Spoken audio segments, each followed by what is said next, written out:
Nah, guys, kembali lagi di channel Apresitorus, di mana channel ini akan memberikan diri kamu suatu informasi baik dari pekerjaan, asmara, keuangan, ataupun kehidupan diri kamu secara general.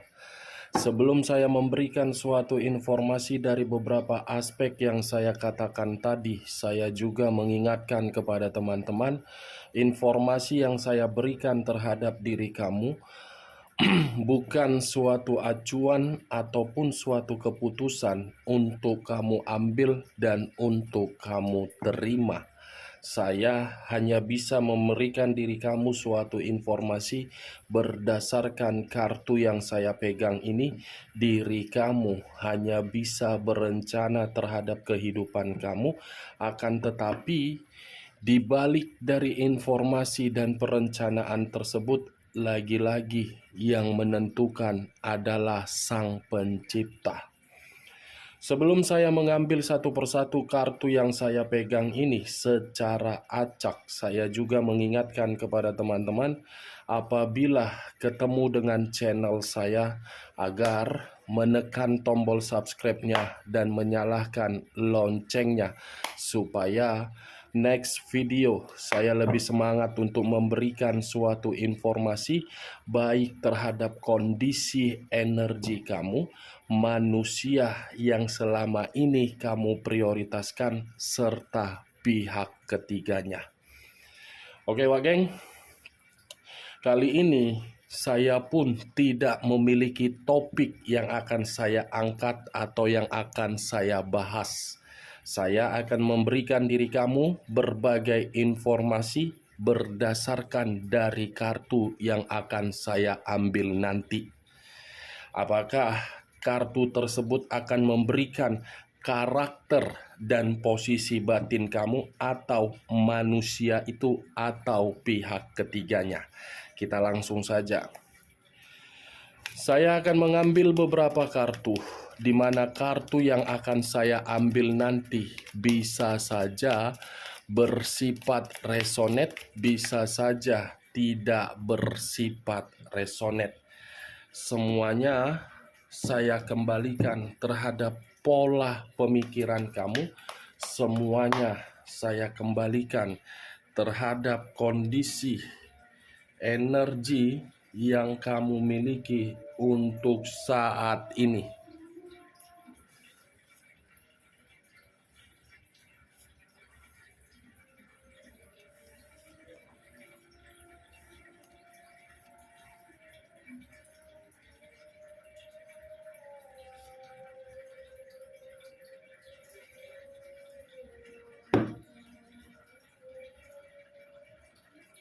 Nah, guys, di depan saya ini sudah ada beberapa kartu yang sudah saya ambil secara acak satu persatu dari tumpukan kartu yang saya pegang tadi.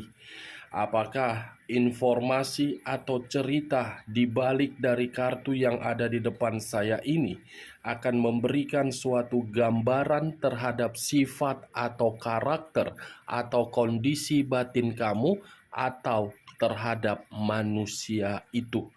Kita langsung terhadap kartu pertama. Muncul kartu ini. Sekali lagi saya mengatakan, muncul kartu yang saya pegang ini.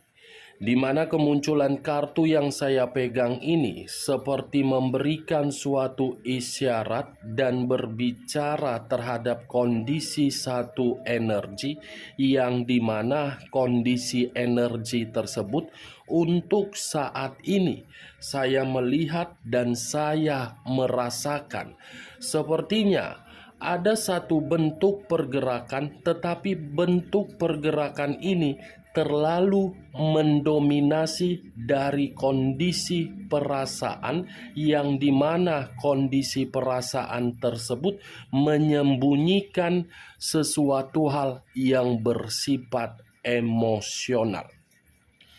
Ibaratnya satu energi tersebut sudah menyadari di mana titik kesedihan yang dirasakan, tetapi kesedihan itu memperlihatkan seakan-akan bahagia. Kalau saya mengarahkan kartu yang saya pegang ini terhadap posisi energi yang dimiliki oleh pihak lain, kartu yang saya pegang ini seperti memberikan suatu pembuktian atau suatu gambaran yang dimana pihak lain selalu mendominasi untuk membuat berbagai konflik. Hanya konflik yang bisa dibuat, tetapi membuat situasi ketenangan tidak bisa. Apa yang barusan saya katakan bisa saja mengarah terhadap posisi energi kamu, dan apa yang barusan saya katakan bisa saja mengarah terhadap manusia tersebut. Akan tetapi, sebelum saya memberikan suatu informasi terhadap kemunculan kartu yang saya pegang ini, terlebih dahulu saya akan mengarah terhadap manusia tersebut sebelum saya mengarah terhadap diri kamu. Sebelum saya mengarah terhadap diri kamu, terlebih dahulu saya akan mengarah terhadap manusia tersebut.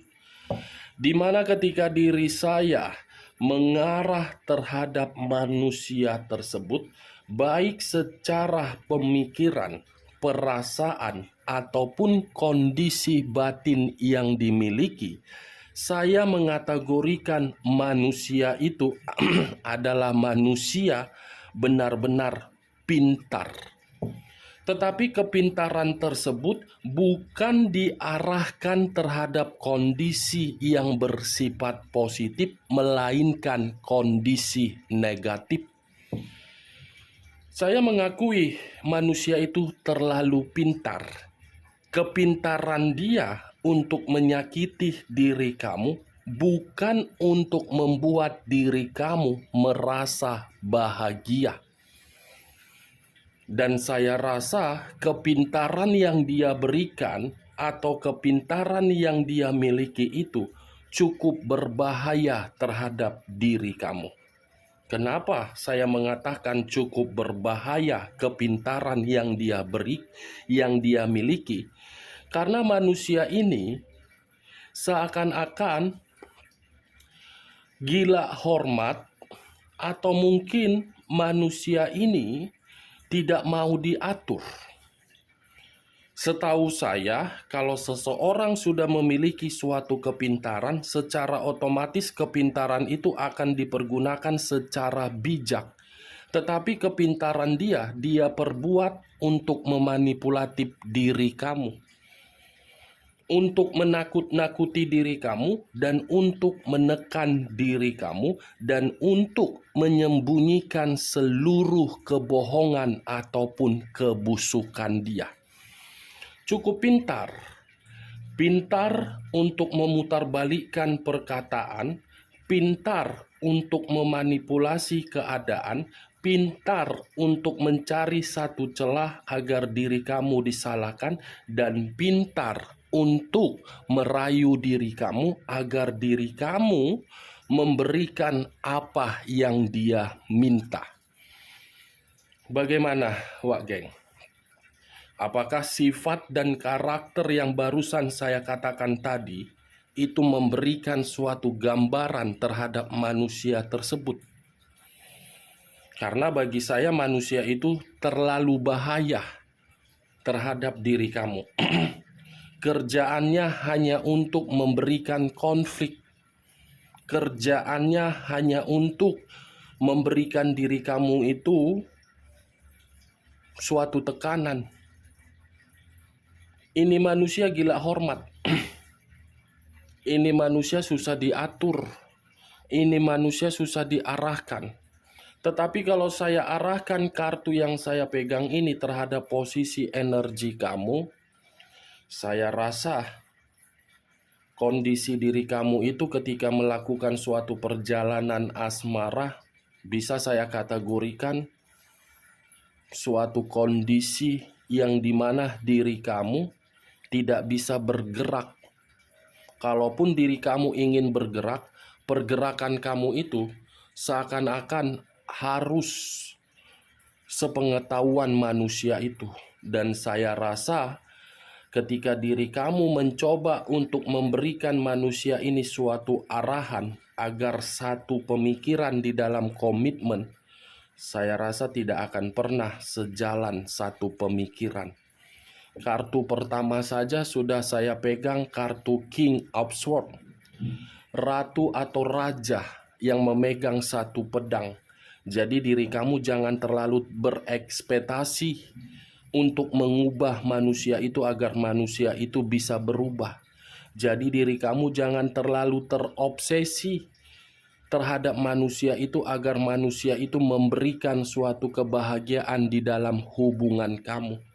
Kalaupun manusia itu memberikan suatu kebahagiaan di dalam hubungan kamu, lagi-lagi memang ada maksud dan ada tujuan. Kita lihat kartu berikutnya. Muncul kartu The Magician.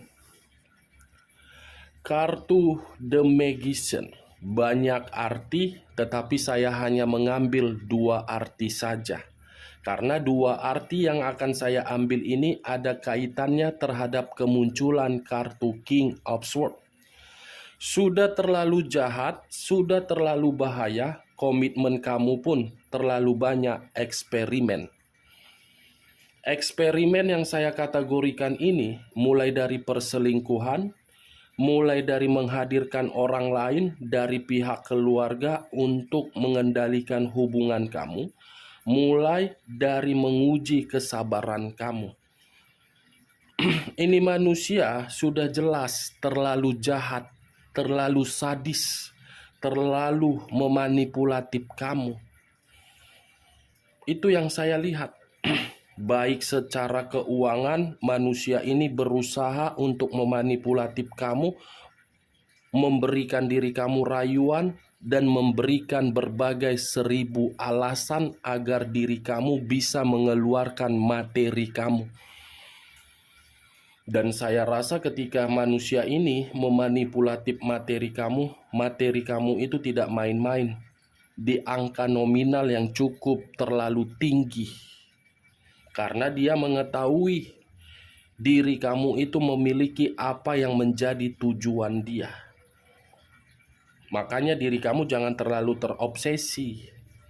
Kalau dia bersikap seperti itu terhadap diri kamu, kamu pun harus bisa memegang satu pedang. Pedang yang kamu pegang itu bukan berarti diri kamu untuk membalas, tetapi melindungi diri kamu agar kondisi batin kamu itu tidak merasa tertekan kembali. Muncul kartu The Devil. Wow. Saya bingung untuk berbicara apa. Saya sangat sulit untuk mengatakan perkataan apa. Ternyata manusia ini hanya menganggap diri kamu itu sebagai aset. Ternyata manusia ini hanya menganggap diri kamu itu sebagai pelampiasan. Ternyata manusia itu hanya menganggap diri kamu sebagai boneka. Dan ternyata manusia itu hanya menganggap diri kamu sebagai formalitas. Dan ternyata manusia itu menganggap perjalanan komitmen kamu suatu perjalanan permainan, yang dimana permainan itu hanya bersifat gairah. Kamunya sendiri yang terlalu terobsesi di dalam komitmen kamu. Kamu sudah salah menempatkan seseorang di dalam perasaan kamu. Kalau memang tidak salah perasaan kamu menempatkan orang itu di dalam hati kamu, lantas kenapa diri kamu selalu memberikan suatu pesan, tetapi pesan itu bukan bersifat positif? The Devil, kartu iblis, kartu buruk, kartu yang dimana penuh dengan pengaruh negatif, kartu yang dimana penuh dengan penyakit, kartu yang dimana didasarkan oleh hawa nafsu saja. Dan saya yakin manusia ini bukan hanya sekali, 2 kali, 3 kali untuk bereksperimen di dalam komitmen kamu. Berulang-ulang kali, tetapi diri kamu selalu memaafkan. Saya tidak bisa menyalahkan diri kamu, mungkin ada satu faktor yang membuat diri kamu untuk memaafkan. Tetapi bagi saya, kesalahan komitmen kamu ini sudah fatal. Kehancuran komitmen kamu ini sudah fatal. Sangat-sangat fatal, wah geng. Karena kartu ketiga kartu iblis.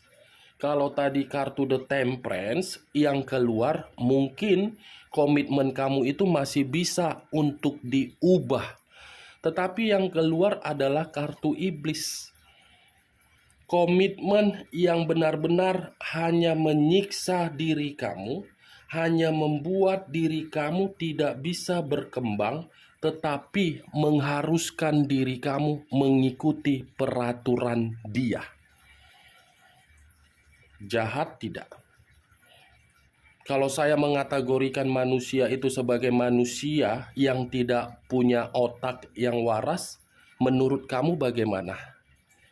Takutnya ketika diri saya mengatakan manusia itu tidak memiliki otak yang waras, diri kamu tersinggung karena manusia itu sempat menjadi bagian hidup kamu. Itu pilihannya, wage. Layak tidak saya mengategorikan manusia ini tidak memiliki otak? Dia punya otak, tetapi otak yang dia punya hanya untuk kebebasan hawa nafsu, bukan menjaga komitmen. Ini dia. Hubungan seperti apa yang kamu jalankan kalau hubungan itu hanya memberikan diri kamu pengaruh negatif, bukan pengaruh positif.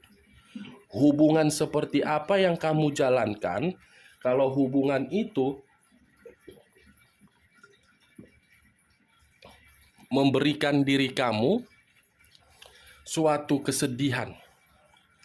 Hubungan seperti apa yang kamu jalankan kalau hubungan itu selalu menyiksa diri kamu? Saya hanya sekedar bertanya, tidak ada niat untuk menyudutkan. Muncul kartu Queen of Swords. Queen, King, sama-sama memegang pedang.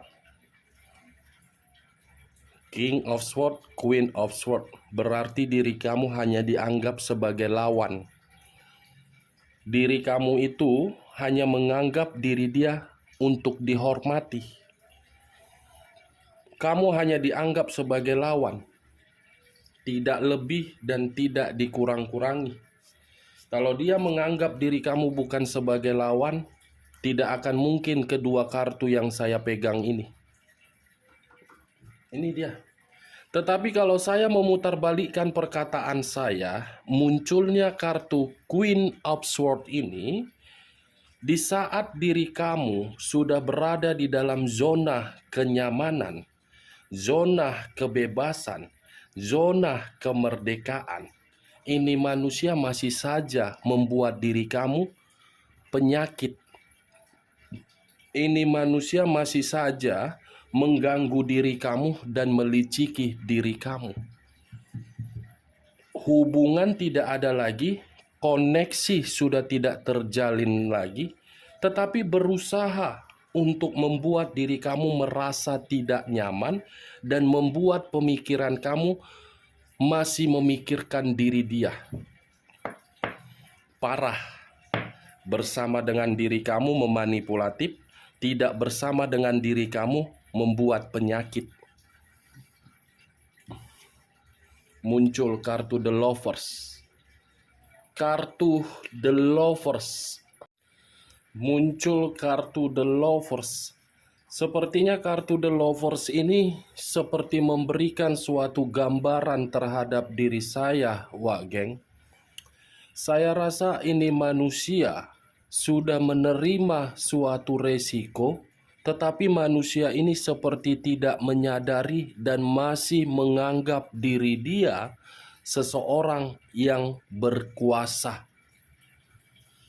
The lovers, hubungan kamu itu penuh dengan reaksi negatif. The lovers, hubungan kamu itu penuh dengan reaksi godaan, yang seakan-akan hubungan kamu itu menunjukkan agar diri kamu mengambil satu keputusan. Saya tidak tahu harus berbicara apa ketika diri saya mengangkat kartu The Lovers. Karena kartu The Lovers ini secara tidak langsung terlalu mendominasi terhadap manusia itu. Kalaupun terlalu mendominasi terhadap diri kamu, mungkin kamu berusaha untuk meyakinkan di dalam pemikiran kamu hubungan itu akan menerima suatu perubahan. Tetapi secara kenyataan tidak.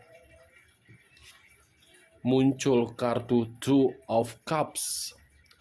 Terdiri dari dua cawan, kiri dan kanan. Kalau saya mencoba untuk mengambil satu cawan dari kedua cawan tersebut, satu cawan yang saya ambil ini bisa mendominasi terhadap pergerakan energi kamu.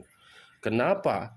Karena ketika diri kamu sudah menikmati yang namanya kesenangan, kesejahteraan, kemakmuran, manusia ini seperti tidak terima dengan apa yang sedang kamu nikmati.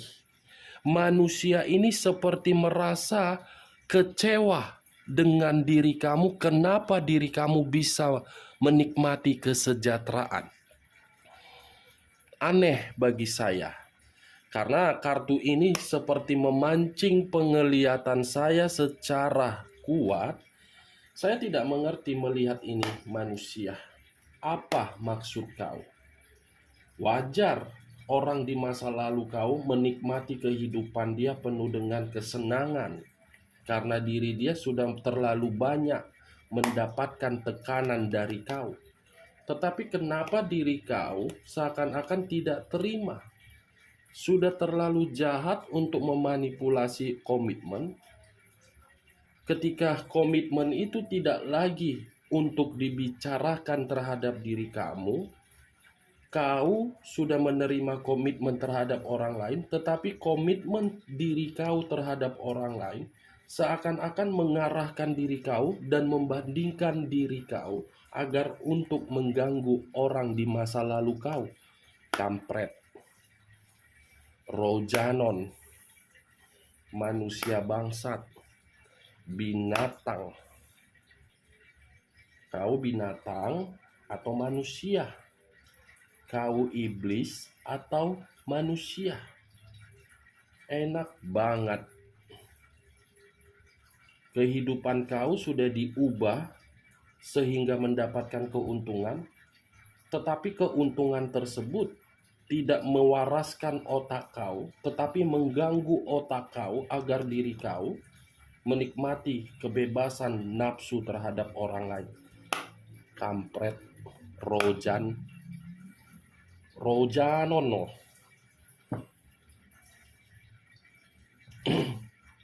Two of Swords terdiri dari dua pedang, kiri dan kanan, kanan dan kiri. Kalau saya mencoba untuk mengambil satu pedang dari kedua pedang, saya rasa sekuat apapun diri kamu untuk lari dari manusia ini, manusia ini akan selalu membuat diri kamu buntu, emosional, terganggu, dan tidak nyaman. Nih, dua pedang. Bagaimana, Wak Geng? Saya tidak memberikan diri kamu suatu sugesti dari perkataan saya, tetapi apa yang saya pegang kartu itu, itulah yang saya katakan secara to the point dan belak-belakan. Atau bisa saja perkataan yang barusan saya katakan tadi sudah kamu rasakan ketika diri kamu sudah tidak terkoneksi, tetapi kamu berusaha untuk melepaskan, tetapi usaha kamu selalu buntu. Itu dia. Kita lihat kartu terakhir. muncul kartu Seven of Cups. Seven of Cups terdiri dari 7 cawan. Kalau saya mencoba untuk mengambil satu cawan dari ketujuh cawan tersebut, satu cawan yang saya ambil tadi seperti memberikan suatu gambaran. Ternyata manusia ini ada yang dia takutkan ketika diri kamu tidak lagi terkoneksi. Sepertinya yang ditakutkan oleh manusia ini, diri kamu menjalin suatu asmara terhadap orang lain. Cocoknya ini manusia dibuang ke laut. Sebelum dibuang ke laut, dibungkus dulu di dalam koran, baru ditaruh di tong sampah, biar sampah yang memakan dia. Ngapain pula dia merasa takut ketika diri kamu berkomitmen terhadap orang lain? Ngapain pula dia merasa tidak terima ketika diri kamu sudah tidak terkoneksi? Kan aneh. Berarti orang yang kamu prioritaskan selama ini bukan manusia tetapi iblis. Seven. Tidak terima ketika diri kamu berkomitmen tetapi masih berimajinasi untuk diri kamu datang kembali. Tujuannya apa ketika diri kamu datang kembali? Agar diri kamu memberikan berbagai hoki dan keuntungan. Oke, Wak Geng? Hanya itu yang bisa saya berikan informasinya terhadap diri kamu. Sebelum saya menutup perkataan saya, sekali lagi saya mengingatkan, saya tidak ada niat untuk memberikan suatu sugesti, tetapi memberikan diri kamu suatu pemikiran yang logika.